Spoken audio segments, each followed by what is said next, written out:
और यहीं पर कर देते हैं ये बड़ी गलती। और वो विशेष समाज कौन है? वो विशेष समाज मुसलमान।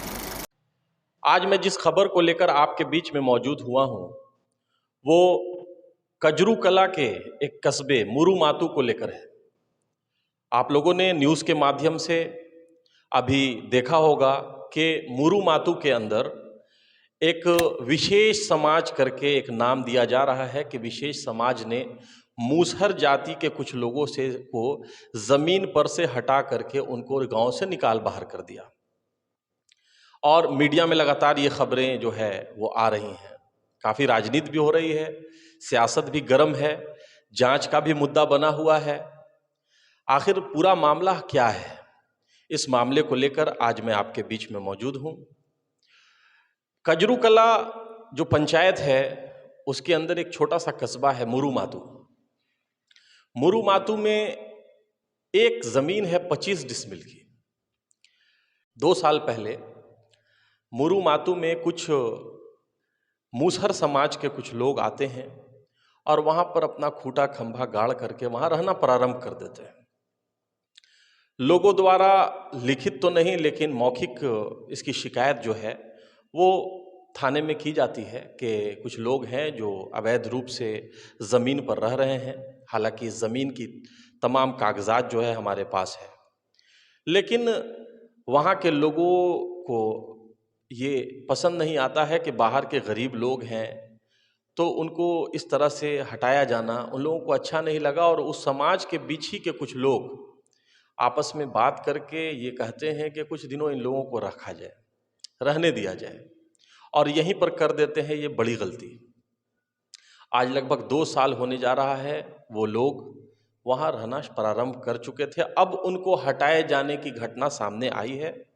और जब ये लोग जा रहे थे तो रास्ते में कुछ लोग जो है इनको रोक करके और इनसे पूछते हैं कि आप लोग कहाँ जा रहे हैं, किन लोगों ने आपको निकाला, और अगर नहीं भी निकाला तो इस मामले को प्रकाश में लाना ज़रूरी है क्योंकि ये मामला एक विशेष समाज से जुड़ा हुआ है।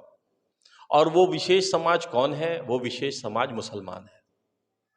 आपको बता दें कि जो ज़मीन है 25 डिसमिल की जो ज़मीन है, ये ज़मीन नबी अंसारी, नबी हसन एक कजरू के रहने वाले एक थे, मरहूम नबी हसन, उन्होंने मदरसे के नाम पे ये ज़मीन वक्फ़ की थी। उनके लड़के जो डॉक्टर रसूल अंसारी हैं वो उनके पिता ने इस ज़मीन को मदरसे के नाम पे वक्फ़ किया था। इस मामले में जब ये लोग रहना प्रारंभ कर देते हैं तो 3 लोग जो उस पंचायत के मुखिया हैं, इसरार अहमद, या फिर वहाँ जो मदरसा चल रहा है मंजर इस्लाम जो मदरसा वहाँ पे है, उस मदरसे के सदर मुमताज़ अंसारी, मदरसा के भी सदर हैं, मुरुमातू मस्जिद के भी सदर हैं, और मुस्लिम समाज की सदारत करते हैं मुमताज़ अंसारी।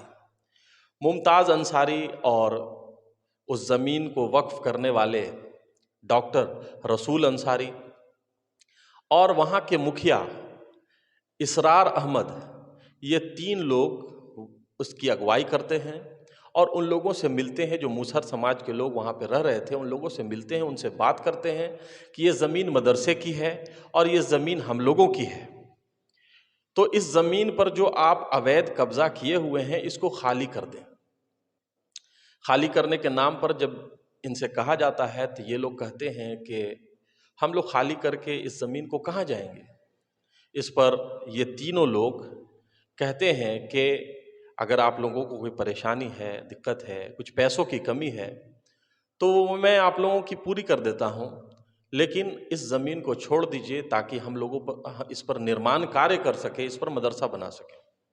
वो लोग तैयार हो जाते हैं और तैयार होने के बाद उन लोगों को पैसा भी दिया जाता है जिसका कि एक एविडेंस जिसको कहते हैं वो भी मौजूद है। और उसके बाद जो है गाड़ी व्यवस्था करके इन लोगों को वहाँ से भेजा जाता है।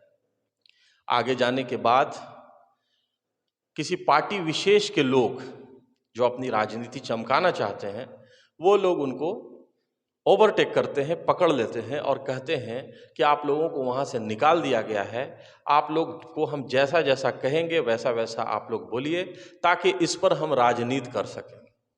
वैसा होता है और आज इस मामले पे राजनीति जो है वो चरम पर है। लोगों को पूछताछ के लिए बुलाया जाता है कि आखिर क्या मामला है। 10 लोग जाते हैं जिसमें ये तीनों लोग भी मौजूद रहते हैं। इसरार अहमद जो कि मुखिया हैं, मुमताज़ अंसारी जो कि सदर हैं और डॉक्टर रसूल अंसारी जिनके पिताजी ने इस ज़मीन को वक्फ किया था, ये लोग भी उनके साथ मौजूद रहते हैं।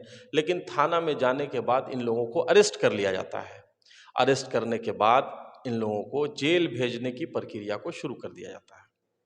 हालांकि मामले को संज्ञान में लेते हुए उपायुक्त महोदय, पलामू के उपायुक्त श्री अंजनयुलू दोड्डे सर जो स्पॉट पर जाते हैं और मामले की छानबीन करना शुरू कर देते हैं। मामला अभी छानबीन किया जा रहा है, लेकिन इस मामले में राजनीति भी चरम पर है। मुझे उम्मीद है ज़िला के डीसी महोदय से कि इस मामले पर निष्पक्ष जांच करके इस पर उचित कार्रवाई ज़रूर की जानी चाहिए और जो लोग भी ओजी राजनीति कर रहे हैं उन लोगों पर भी कड़ी से कड़ी कार्रवाई होनी चाहिए। धन्यवाद। मिलते हैं अगले रिपोर्ट के साथ।